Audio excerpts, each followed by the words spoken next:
तब तब कर निखरेगा जीवन, तप कर बनते देव महान। तप से मिलता जीवन का सुख, तप से मिलता जीवन दान।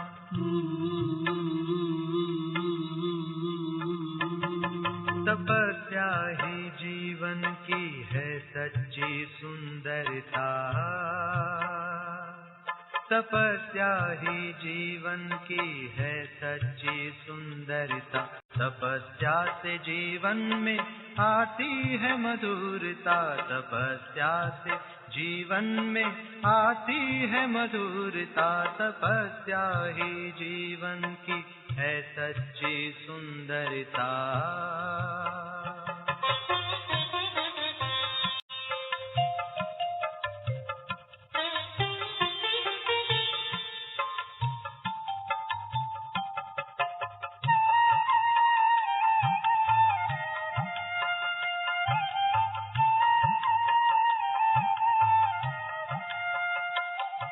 तपस्या सभी के दिलों की दुआ है, तपस्या बिना योगी जीवन भी क्या है।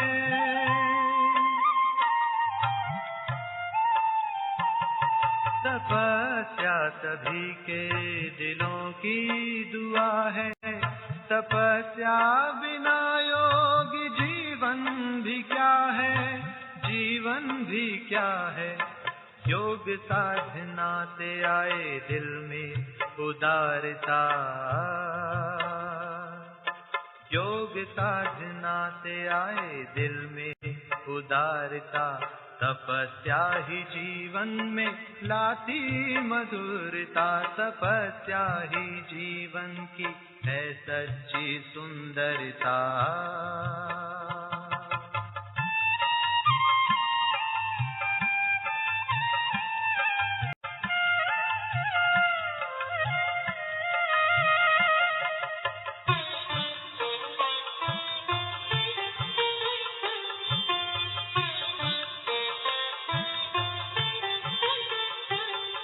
तपस्या ही जीवन को बनाए फरिश्ता, प्रभु से जुटाए हर संबंधों का रिश्ता।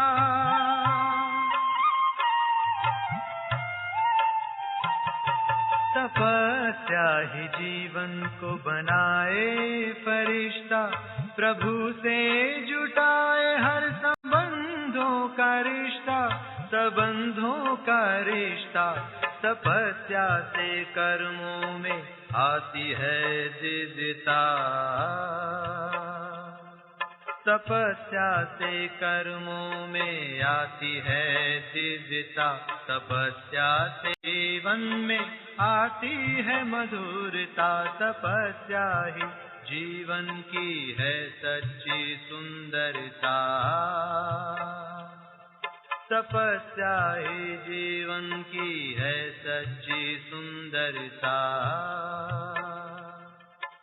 तपस्या ही जीवन की है सच्ची सुंदरता।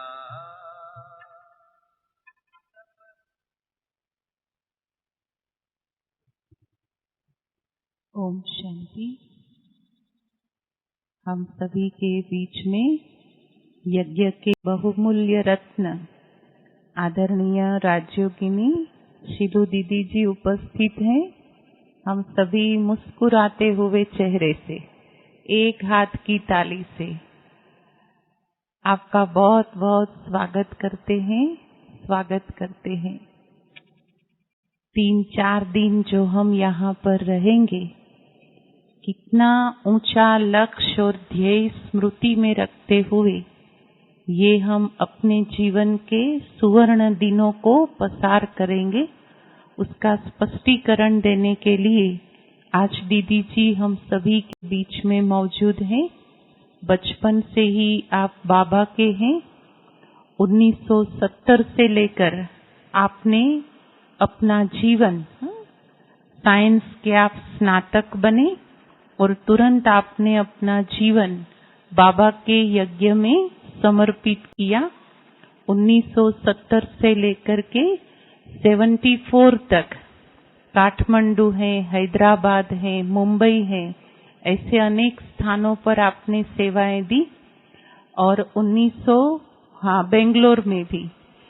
फिर 74 से लेकर 76 तक आदरणीय दीदी ने अफ्रीकी देशों में, मॉरिशस आदि अनेक देशों के अंदर सेवाएं करके अनेक सेवा केंद्रों की स्थापना करने के आप निमित्त बने। 76 से आप मधुबन में ही स्थायी रूप में यहाँ ही सेवाएं देते हैं। शुरुआत में हम देखते थे हजारों भाई बहनें, तो आजकल तो शिविर बहुत सारी बहनें कराती हैं, लेकिन वो समय था कि निरंतर साल भर दीदी जी ही आने वाले अनेक वीवीआईपी सारे विश्व में से, भारत में से आते थे।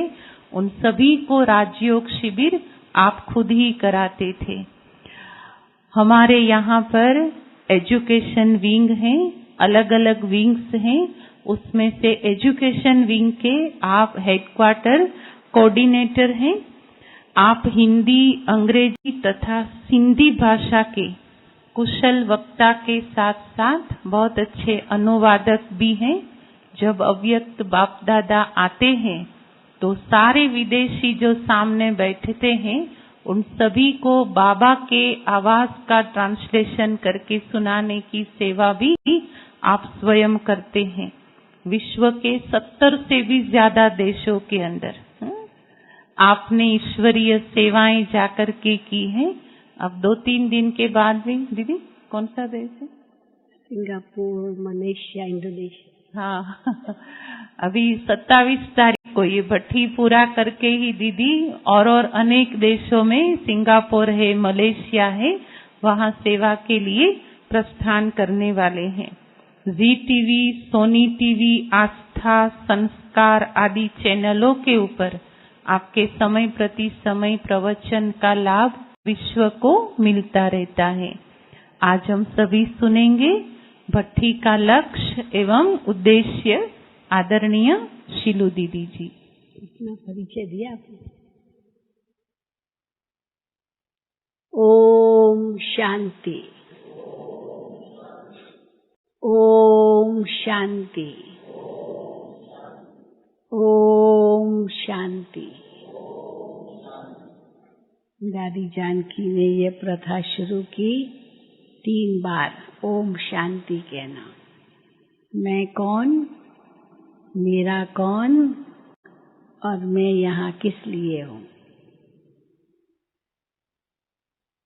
तो यही पाठ हमारा आदि पाठ है और यही अंत का भी पाठ है। और वास्तव में यही भट्टी का ध्येय भी है। जैसे ही आप आए होंगे मधुबन में, अकोमोडेशन आपने ली होगी, उसी समय आपको ये बैज मिला होगा ना। और ऐसे हम कई बार कहते हैं विजय माला आपके गले में डाल दी, और जो सफेद बैज है ये ठप्पा लगाया कि आप यहाँ फरिश्ता स्वरूप योग तपस्या भट्टी करने लिए आए हैं। एक स्टैंप लग गई, तो फरिश्ता बन करके यहाँ से निकलना है। उसके लिए योग तपस्या भट्टी करनी है, क्योंकि अंतिम लक्ष्य तो यही है। अभी तो हम सब ब्राह्मण हैं, ब्राह्मण सो फरिश्ता सो देवता बनने वाले। तो ब्राह्मण बनने से पहले कलयुगी दुनिया में शूद्र ही थे, विकारों के वश थे, वासनाओं में फंसे हुए थे, तेरे मेरे के झगड़ों में पड़े रहते थे, अनेक समस्याओं से उलझ रहे थे, तनावग्रस्त थे, क्योंकि न खुद को जानते थे, न बाबा को जानते थे, न जीवन का लक्ष्य जानते थे। हम कौन है, कहाँ से आए हैं और क्यों आए हैं, ये तीनों ही भूला हुआ था। लेकिन जैसे बाबा ने ज्ञान दिया और लक्ष्य मिला कि हम तो कितने ऊंचे थे, देवतुल्य थे, फिर चक्र लगाकर अब एकदम नीचे आ गए। अभी फिर बाबा आया है हमें ऊंच ले जाने, तो वो स्मृति दिलाने बाबा आते हैं। तो ये स्मृति और विस्मृति का खेल बाबा ने समझाया है। तो अभी तो स्मृति का समय है, विस्मृति तो पूरी हुई। विस्मृति के वश होते होते होते सब बातें भूल गई। तो बाबा ने ये 3 स्मृतियां दिलाई और अब क्या करना है ये भी याद दिलाया। फिर से उसी स्थिति तक पहुंचना है। तो मधुबन पावर हाउस है, मधुबन सागर का कंठा है। तो पावर हाउस से बैटरी चार्ज होती है, सागर के कंठे से बादल भरते हैं और फिर जाके बरसते हैं। तो आप सब जो भट्टी करने आए हो, अवश्य यह लक्ष्य लेकर के आए हो कि मधुबन में हम इतनी तपस्या करेंगे, इतना अपने आप को चार्ज करेंगे, जो पूर्ण रूप से हमारी बैटरी चार्ज हो जाए। कहते हैं ना भाई 100% चार्ज, तो पूरी शक्ति आ जाए।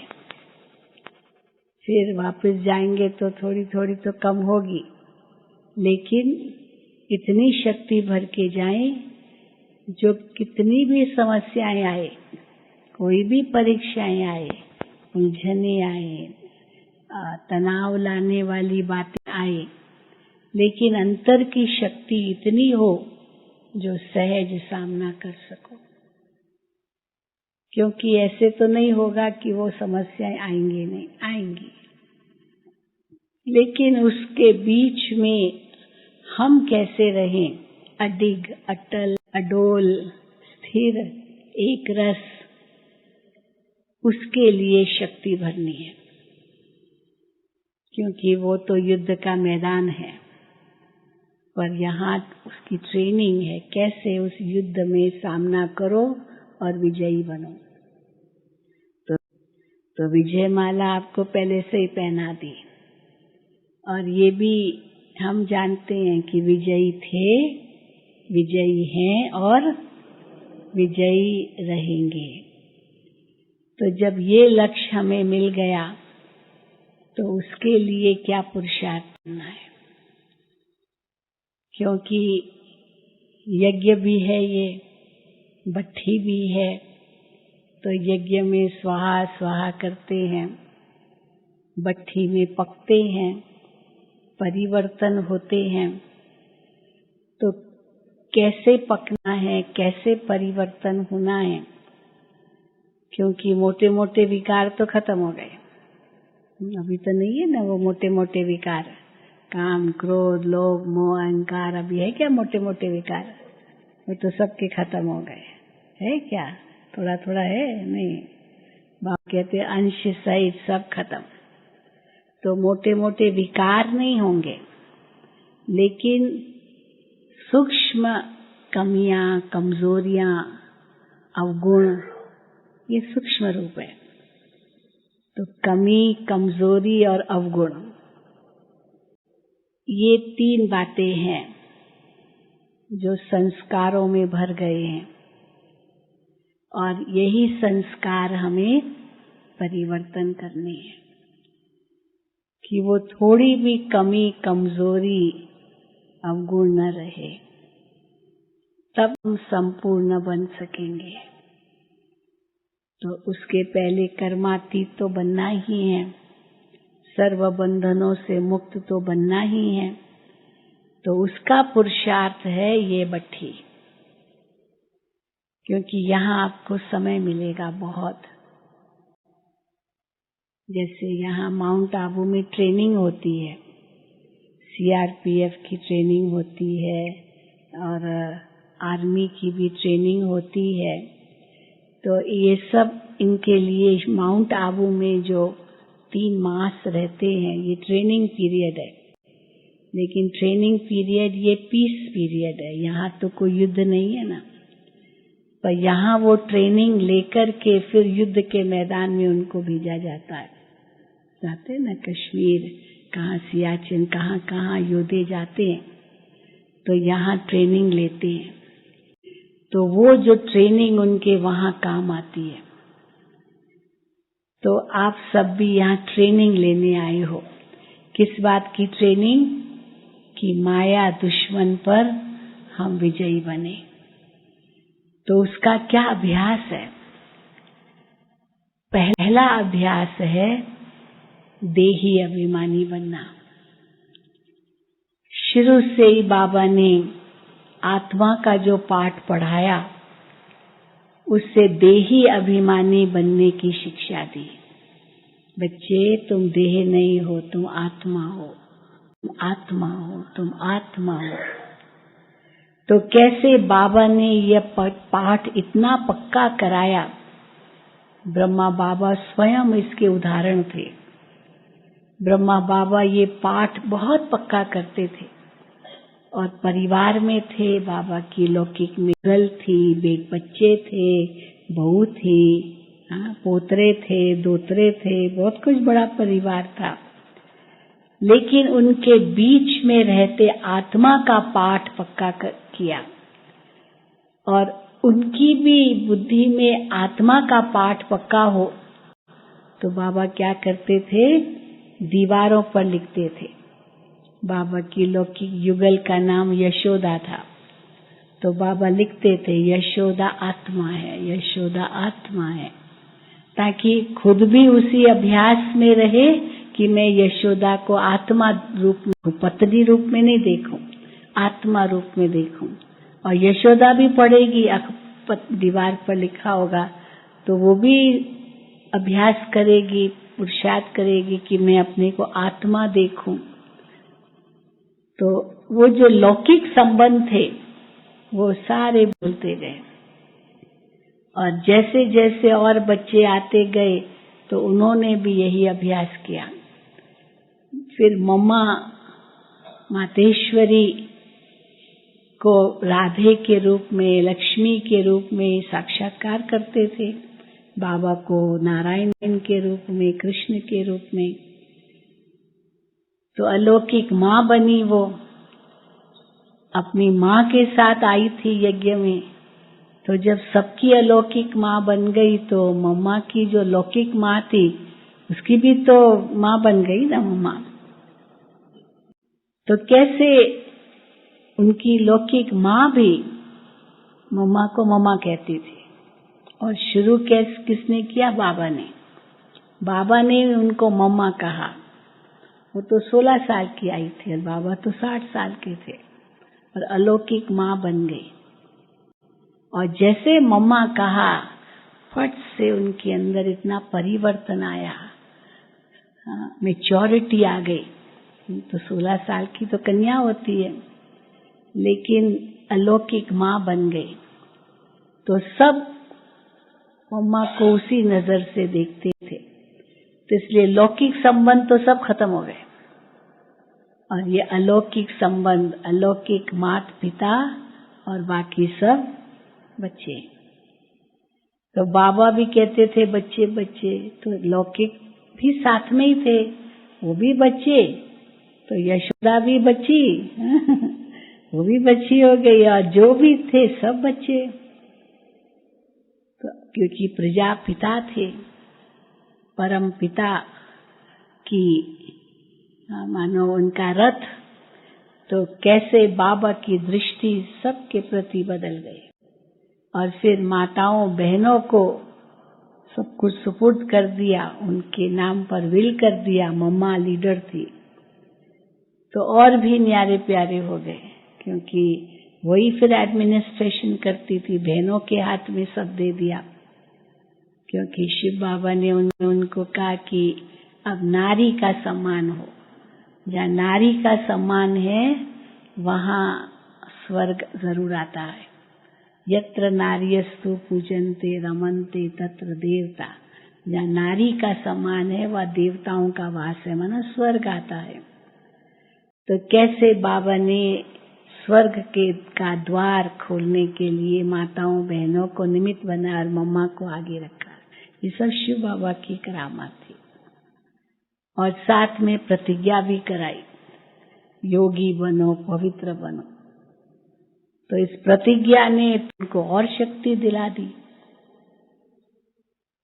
तो वो तो शुरू में तो कई आ गए और भट्ठी में पके, लेकिन संस्कार कुछ एक के नहीं भी थे पकने के, तो कच्चे ही रह गए। फिर उसके बाद बेगरी पाठ हुआ तो कच्चे तो बागंती हो गए, है ना। ये तो छटनी होनी थी, क्योंकि पक्कों को ही रहना था। तो कैसे इस यज्ञ की स्थापना हुई, जो एक ब्रह्मा बाबा ने पहला बीज बोया और उससे आज यह वट वृक्ष इतना बड़ा यज्ञ सारे संसार में ईश्वरीय विश्वविद्यालय के रूप में चल रहा है। और मधुबन तपोभूमि, वरदान भूमि, परिवर्तन भूमि, जहाँ स्वयं बाबा मम्मा ने इतनी तपस्या की, स्वयं सभी दादियों ने इतनी तपस्या की। ये तो 95 के बाद ज्ञान सरोवर बना, शांतिवन बना, पहले तो सब यहीं रहते थे। और कैसे अव्यक्त बाप दादा ने 4 धाम का, चारों धाम ब्रह्मा बाबा की यादगार स्थान, झोपड़ी, बाबा का कमरा, हिस्ट्री हॉल और शांति स्तंभ, ये जो मधुबन के 4 आकर्षण ब्रह्मा बाबा के 4 धाम हैं, जिसके लिए बाबा ने कहा सारी दुनिया आएगी और ब्रह्मा बाबा को अपने श्रद्धा सुमन अर्पित करेंगे, प्रजापिता बना। तो कैसे आप सब यहाँ पधारे हो ऐसी तपस्या भूमि में। तो यहाँ पर ये 3 दिन इतना लाभ लेना है, जो एक भी आपका क्षण, संकल्प, श्वास, घड़ी व्यर्थ न जाए। तो कैसे होगा ये, जब लक्ष्य पक्का होगा। सवेरे सवेरे नहा धो के जब ये माला पहनोगे तो याद दिलाना अपने आप को, ये फरिश्ता स्वरूप योग तपस्या भट्ठी में हम आए हैं, हमें यहाँ से फरिश्ता बनकर निकलना है। मेरा तो एक शिव बाबा, दूसरा न कोई। और इस तपस्या कुंड में हम बैठे हैं, योग अग्नि तपाई है, तो हमको परिवर्तित होकर निकलना है। तो अपनी छोटी छोटी कोई भी कमी, कमजोरी, अवगुण कुछ भी हो, उसके लिए आत्मनिरीक्षण करना है और उसके अनुसार पता चलेगा कि ये मेरे अंदर कमी कमजोरी है, तो उस कमी कमजोरी को मुझे निकाल कर खत्म करना है, फरिश्ता बन के यहाँ से जाना है। मेरे सब रिश्ते एक शिव बाबा से है, दूसरा न कोई। ये दृढ़ संकल्प हर वक्त हमारा हो, तो सारी दुनिया की निगाहों से तो दूर है ही यहाँ। कोई लौकिक का, कोई और सांसारिक बातों का प्रभाव नहीं है। तो इसलिए इस वातावरण का पूरा पूरा लाभ लेना है। पहला लक्ष्य तो ये है। इतनी अपने अंदर शक्ति भरनी है कि मार्जिन ही न हो कि मन कहीं और भटके या और कहीं जाए या व्यर्थ संकल्प आए। या कोई लौकिक घर याद आए, या दफ्तर, या दुकान, धंधा, ये कुछ भी बात आए, उनको मौका ही नहीं दो। तो मन को इतना बिजी रखना है, केवल मुख का मौन नहीं, मन का भी मौन हो।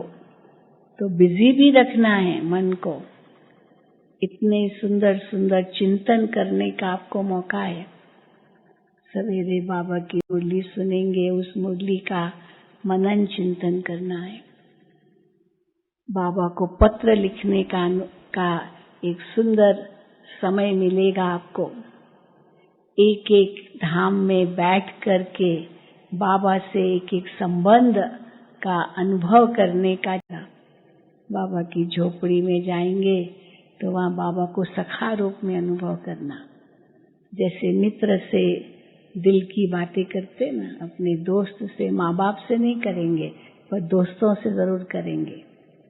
तो बाबा को खुदा दोस्त बनाकर बाबा से बातें करें, क्योंकि बाबा वहाँ इंडिविजुअल मिलते थे, एक एक से अलग अलग मिलते थे।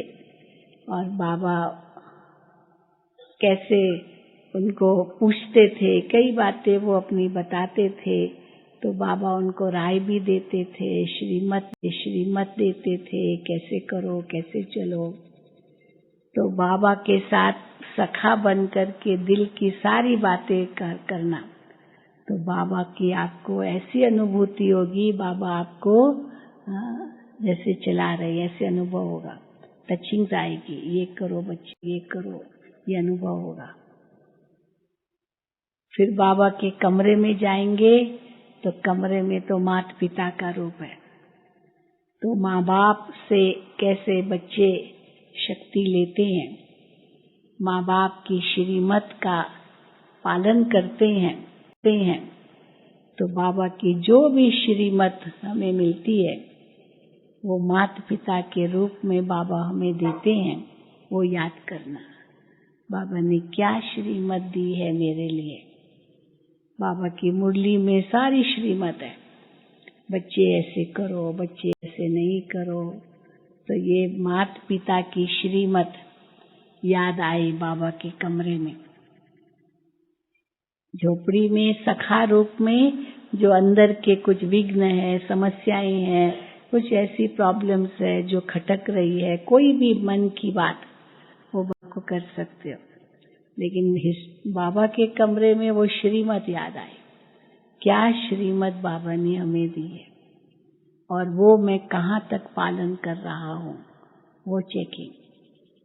फिर बाबा के हिस्ट्री हॉल में आओ तो बाबा को टीचर रूप में देखो, पढ़ाई, ज्ञान का मनन, चिंतन, मंथन खूब करो। बाबा के हिस्ट्री हॉल में स्टूडेंट बन करके टीचर के सामने बैठे हैं और ऐसी ऊंची पढ़ाई हमें मिल रही है जिस पढ़ाई से हम विश्व महाराजन बनेंगे, नर नारायण बनेगा, नारी लक्ष्मी बनेगी।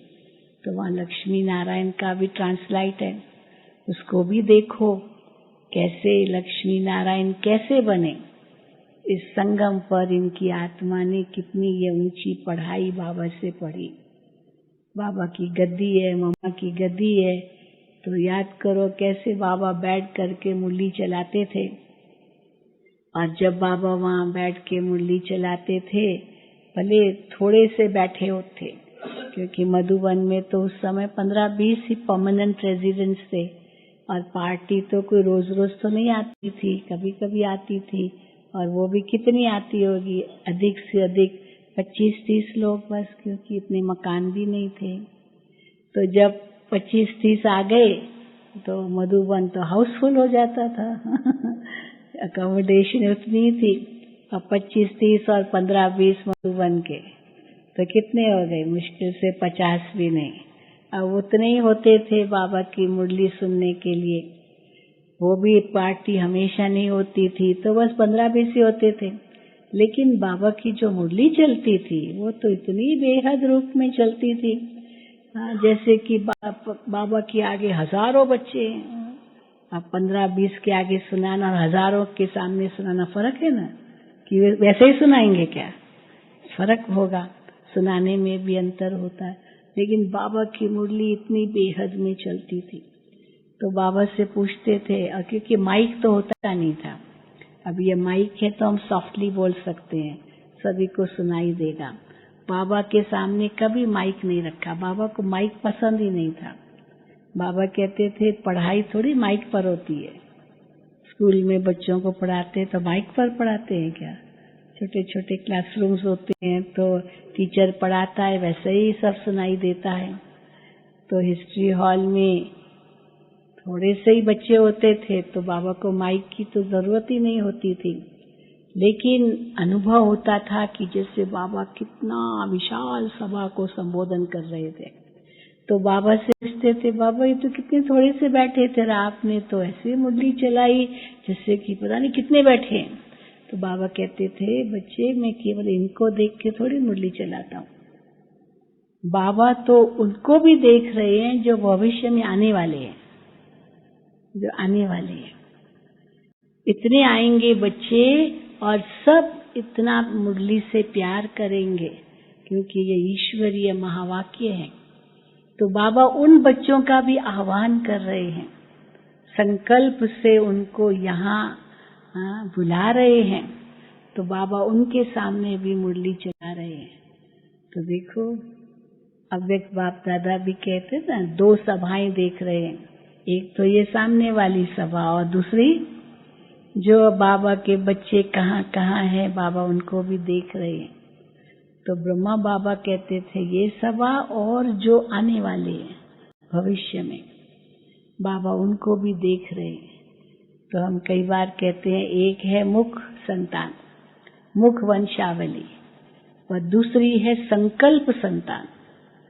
संकल्प से जो बाबा ने, ब्रह्मा बाबा ने रचे, तो अभी तो सारे संकल्प रचना है तो संकल्प रचना तो बहुत पावरफुल होती है। वाणी की स्पीड और संकल्पों की स्पीड, किसकी स्पीड ज्यादा है? संकल्पों की। वाणी की स्पीड में फिर भी लिमिट होगी, और संकल्प तो एक सेकंड में कहाँ से कहाँ पहुंचा देते हैं। तो बाबा कहते थे बच्चे आगे चलकर इतने बच्चे आएंगे, इतने अच्छे अच्छे बच्चे आएंगे, और वो last so fast so first जाएंगे, पुरानों से भी आगे निकल जाएंगे। फिर बाबा विदेशियों को याद करते थे, बच्चे तुम्हारा ये ज्ञान विदेश में जाएगा, और विदेश के बच्चे यहाँ आकर के भारत के कुंभकर्णों को जगाएंगे। तो उस समय तो लगता था कौन आएगा, क्या आएगा क्योंकि जब शुरू शुरू में यहाँ आए 1950 में माउंट आबू में, तो यहाँ कोई नहीं था, कोई नहीं, केवल भील लोग होते थे, यानी कोई बस्ती होती नहीं थी। भीलों का ये पूरा ट्राइबल बेल्ट है, ये सारे जो भील लोग हैं ना, आदिवासी लोग, वही है इस एरिया में। लेकिन और जैसे आए तो कराची से आए, कराची गर्म शहर जैसे मुंबई। अब एकदम आप लोग भी आए हो, कितनी गर्मी से आए होंगे, आए ना, और यहाँ की एकदम ठंडी ठंडी, यहाँ गर्म कपड़े लाए हो कि नहीं, लाए कि नहीं? जो नहीं लाए हाथ उठाए। अच्छा देखो नहीं लाए हैं, सोम प्रभा बहन गर्म कपड़े नहीं लाए, जरूरत नहीं पड़ी छाता लाए हैं, जो छाता भी नहीं लाए हैं वो हाथ उठाए। अच्छा छाता भी नहीं लाए वहाँ बारिश नहीं थी क्या? हैं? महाराष्ट्र में बारिश ही नहीं है, देखो। तो यहाँ तो देखो फॉग, अभी आप देखो आए होंगे तो लगा सूक्ष्म वतन में घूम रहे हैं ना क्योंकि सारे बादल नीचे आ जाते हैं। तो अब बताओ, बाबा यहाँ रहते थे तो केवल 3 महीना यहाँ बहुत अच्छा होता था, पंखे वंखे तो होते ही नहीं थे। तो अप्रैल मई जून बस ये 3 महीना होते थे, और यहाँ आसपास जितने भी डिस्ट्रिक्ट्स है उन सब के राजा महाराजा वो यहाँ आते थे। उनके महल है चारों तरफ, Jaipur palace, Bikaner palace, Jodhpur palace, Sirohi palace, Alwar palace, ये सारे डिस्ट्रिक्ट्स जो राजस्थान के ना, उनके राजा लोगों का ये गर्मी का कैपिटल था, समर कैपिटल।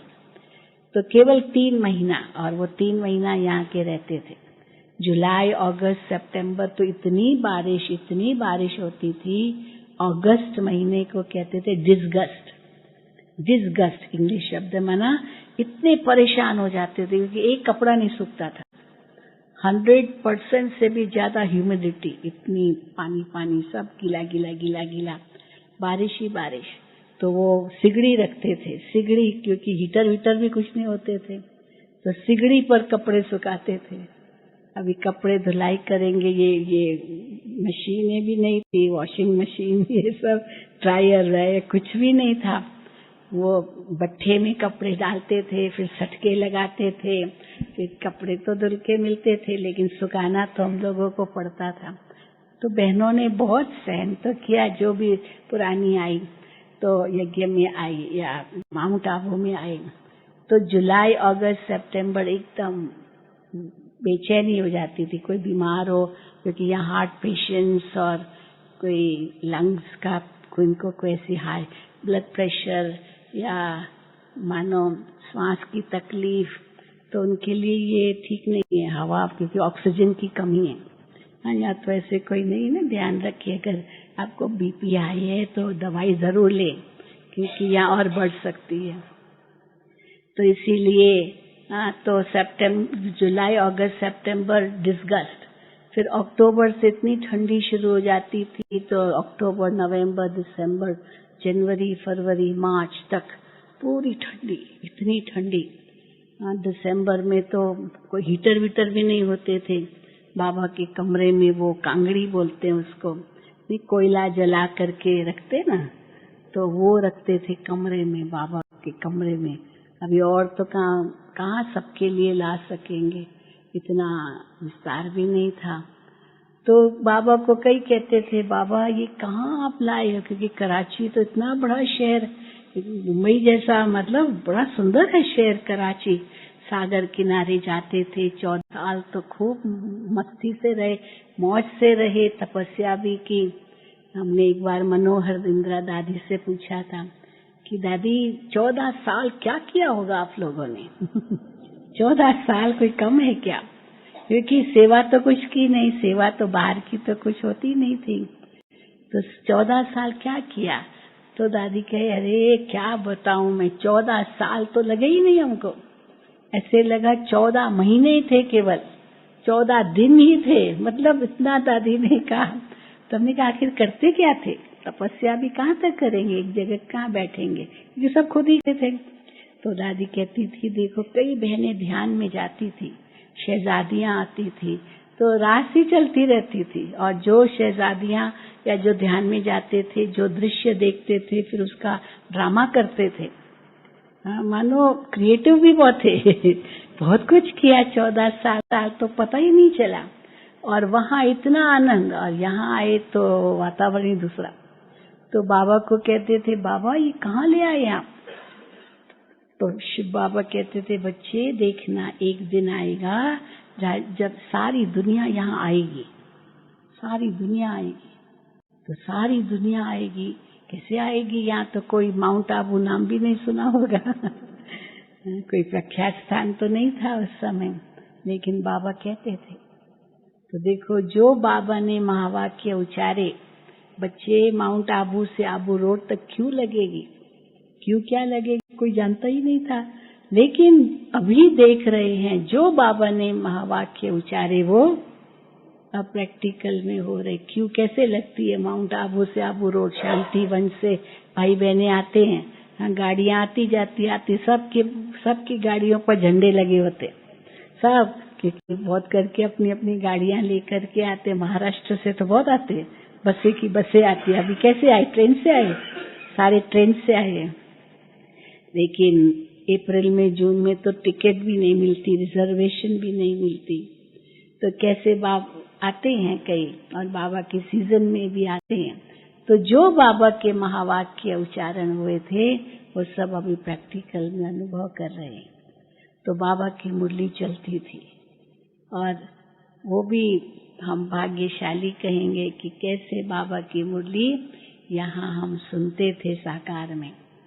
तो फिर हिस्ट्री हॉल में बैठना माना बाबा को टीचर रूप में देखना। फिर शांति स्तंभ पर जाएं तो शांति स्तंभ पर बाबा को किस रूप में देखेंगे? सतगुरु के रूप में। शिव बाबा सतगुरु रूप में हमें पावन बना रहे हैं। ब्रह्मा ने अपनी हड्डियां गलाई, दधीची ऋषि की तरह हड्डियां गलाई, शरीर का होम किया, ऐसे ही कहेंगे। अंतिम संस्कार वहीं हुआ। तो जैसे शरीर का होम किया, अग्नि में स्वाहा किया और अपनी हड्डियां सेवा में दी, अंतिम घड़ी तक ब्रह्मा बाबा ने सेवा की। लास्ट घड़ी तक 9 बजे के लगभग शरीर छोड़ा रात को, लेकिन 8:30 पौने 9 बजे तक मुरली चलाई। मुरली चला के फिर कमरे में आए। तो देखो अंत तक बाबा ने सेवा की और अंत में हिस्ट्री हॉल में मुरली चला के जब बाबा दरवाजे तक आए, दरवाजे तक आकर बाबा आगे मुड़े, झुके और बच्चों को ये 3 शब्द कहे, अंतिम शब्द। कौन से थे याद है ना? बच्चे सदा निराकारी, निर्विकारी, निरअहंकारी रहना। अच्छा, बच्चों से छुट्टी छुट्टी, ये बाबा ने कहा। और छुट्टी कह करके बाबा कमरे में गए। कभी बाबा छुट्टी नहीं कहते थे। अच्छा, बच्चों को गुड नाइट, नमस्ते ये जरूर कहते थे। छुट्टी माना गुड बाय। यही हुआ। परंतु बाबा ने उसी दिन पहली बार और अंतिम बार छुट्टी कही और बाबा कमरे में गए। और बस फिर तो खेल ही हो गया। कैसे दादी जी सामने थे, बाबा कमरे में पलंग पर बैठे थे, दादी जी उनके सामने, और कैसे दादी ने बाबा बाबा कहा, बाबा का हाथ पकड़ा, बाबा ने दृष्टि दी, आंखें खोली, बस वो दृष्टि और हाथ, उनसे जैसे सारी शक्ति दादी प्रकाश मणि को विल कर दी। बाबा की मुरलियों में आता है। तो मानो कि अंत तक बाबा ने सेवा की। तो वो शांति स्तंभ हमें याद दिलाता है कि हमें भी दधीची ऋषि की तरह ऐसी सेवा करनी है, अपनी हड्डियां गलानी है। अभी तो पता है ना, दधीची ऋषि ने क्या किया? हड्डियां गलाई। तो क्योंकि असुर विघ्न डालते थे तो अपनी हड्डियां दी, जिससे असुरों का विघ्न खत्म हुआ और देवताओं की जीत हुई या ऋषि मुनियों की जीत हुई, जो बताते हैं। तो बाबा भी कहते हैं तो सेवा में अपनी हड्डियां देनी है। तन मन धन से इस यज्ञ को कैसे चलाना है, ये ब्राह्मण ही चलाएंगे। तो ब्राह्मण ही फिर फरिश्ता बनेंगे जब अपनी हड्डियां गलाएंगे। फरिश्तों को तो हड्डियां नहीं होती ना, वो तो लाइट के आकार वाले होते हैं। तो हमें भी इतना ही हल्का भी बनना है, डबल लाइट भी बनना है। वो डबल लाइट स्थिति, मैं आत्मा लाइट स्वरूप और मैं आत्मा बहुत हल्की। तो सारे बंधन कहो, बोझ कहो, व्यर्थ संकल्प कहो, वो सब यहाँ स्वाहा करने। रोज शांति स्तंभ पर भी बैठेंगे तो यही संकल्प करना कि मैं सब स्वाहा कर रहा हूँ सतगुरु के सामने, और आत्मा इतनी शुद्ध बन जाए, इतनी पवित्र बन जाए, जो फरिश्ता बन करके इस यज्ञ कुंड से निकले। तो ब्राह्मण सो फरिश्ता बनना है मुझे, उसके लिए संपूर्ण बनना है। उसके पहले कर्मातीत बनना है। तो पहले कर्मातीत बनना है, फिर संपूर्ण बनना है, फिर फरिश्ता बनना है। तो कैसे बनेंगे?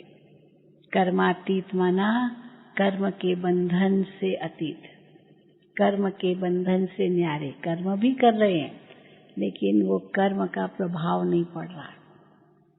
और वो जैसे जैसे आत्मा अनुभव करे, अशरीरी बनती जाती है, उतना उतना हमारा अभ्यास पक्का होता जाता है। तो पहला पाठ सो अंतिम पाठ हमारा होगा। 1 सेकंड में आत्मा न्यारी हो जाए। और उसके पहले सब तरफ से बुद्धि योग हटा हुआ हो, तो यह मधुबन में अभ्यास कर सकते हैं।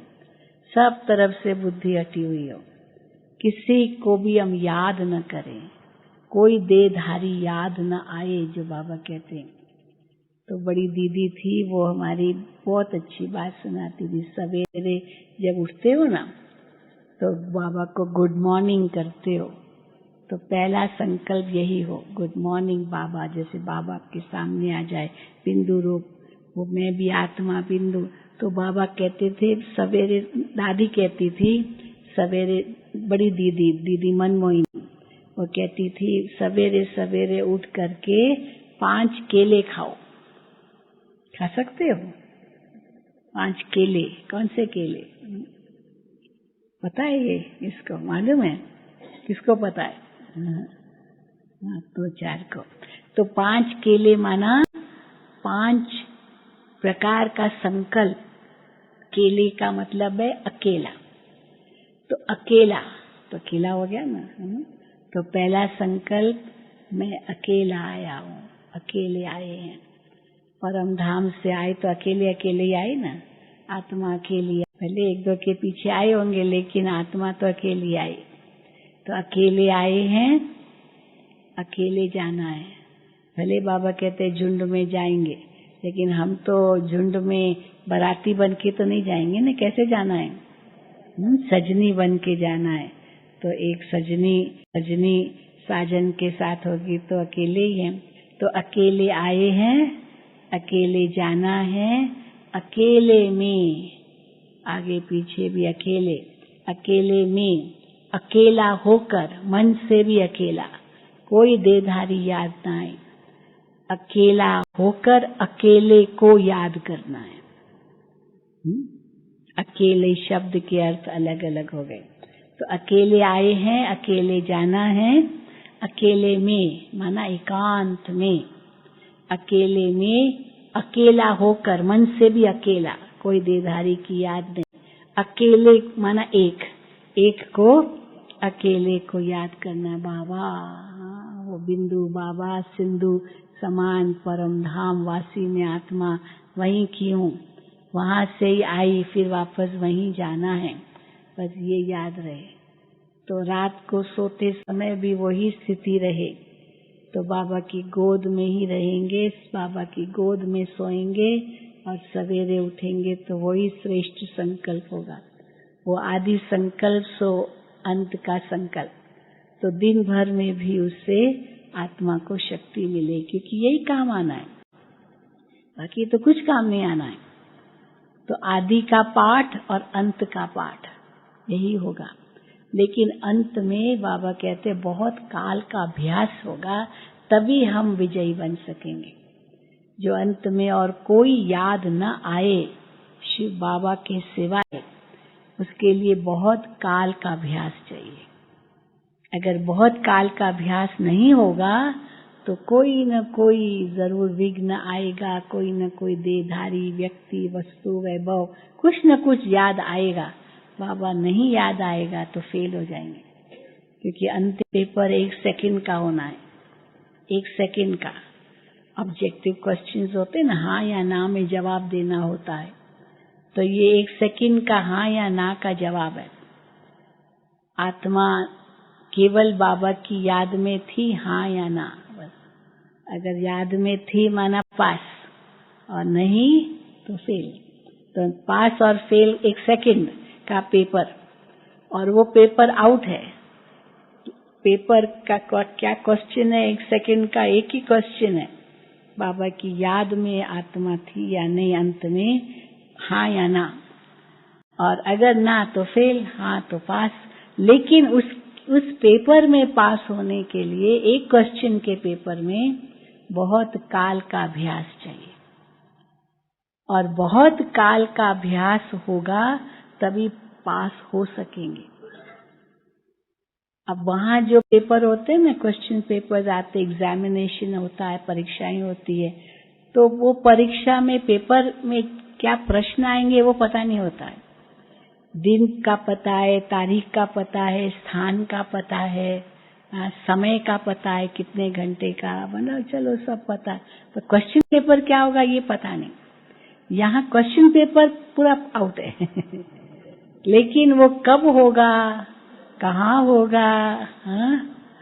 किस समय होगा, वो पता नहीं। तो कई बार हम पूछते हैं कौन सा सहज है प्रश्न एग्जाम, कौन सा सहज होगा एग्जाम, कि क्वेश्चन पेपर पता हो और बाकी कुछ पता ना हो, वो सहज है उसमें पास होना, या बाकी सब पता हो क्वेश्चन पेपर क्या है वो पता ना हो, वो सहज है पास होना। कौन सा सहज है पास होना जी? जी, क्वेश्चन पेपर का पता हो। अब ये तो पता है तो ये सहज होना चाहिए ना। लेकिन हाँ, अभ्यास चाहिए बस, बहुत काल का। ये नहीं कि लास्ट मिनट हो जाएगा, क्योंकि पता नहीं कब होगा, इसीलिए एवर रेडी रहना पड़ेगा कि कभी भी होगा, अचानक होगा। इसीलिए बाबा 3 शब्द कहते, अचानक, एवर रेडी और बहुत काल का अभ्यास। इन तीनों का आपस में संबंध है। अचानक होना है इसलिए एवर रेडी रहना है, और एवर रेडी रहना है इसीलिए बहुत काल का अभ्यास चाहिए। या बहुत काल का अभ्यास होगा तो एवर रेडी रह सकेंगे, एवर रेडी होंगे तो अचानक में पास हो जाएंगे। तो उसके लिए ये तैयारी है। ये भट्ठी क्या है, उसकी तैयारी है। तो वो तैयारी कैसे करनी है, हर वक्त मम्मा हमेशा कहती थी कि किसने मम्मा से पूछा, मम्मा हम तीव्र पुरुषार्थी कैसे बने? तो मम्मा ने बहुत सुंदर जवाब दिया, हर वक्त सोचो मेरी अंतिम घड़ी है। जब अंतिम घड़ी है मेरी तो उस समय क्या स्थिति होगी?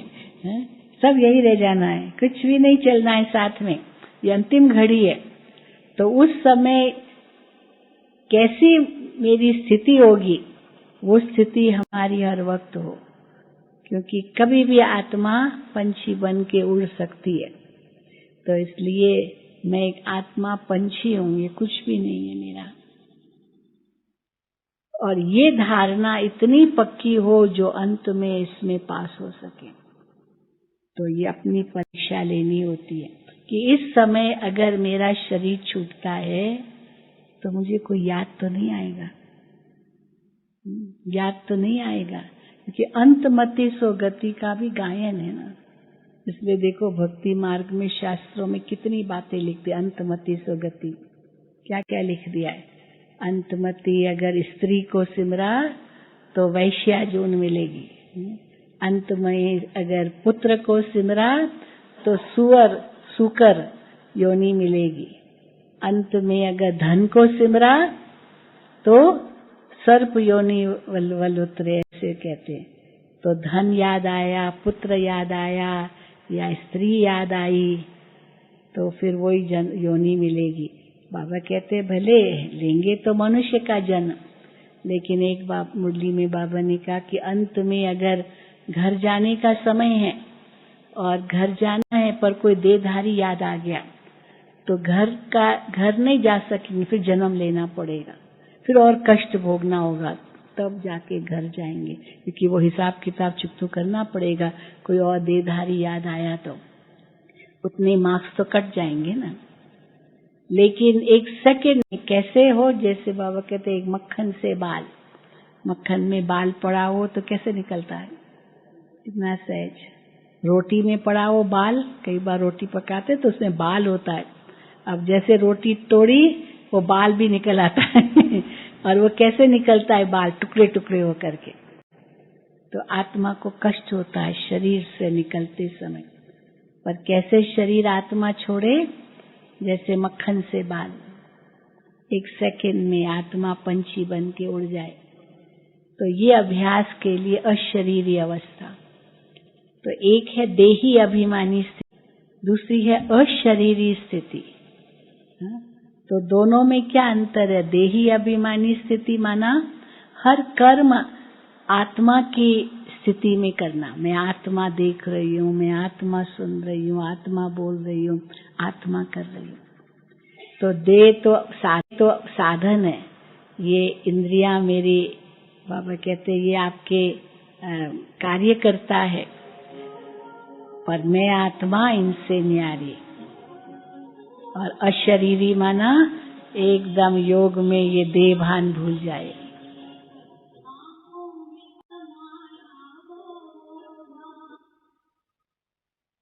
चलो, ओम शांति, ओम शांति, ओम शांति।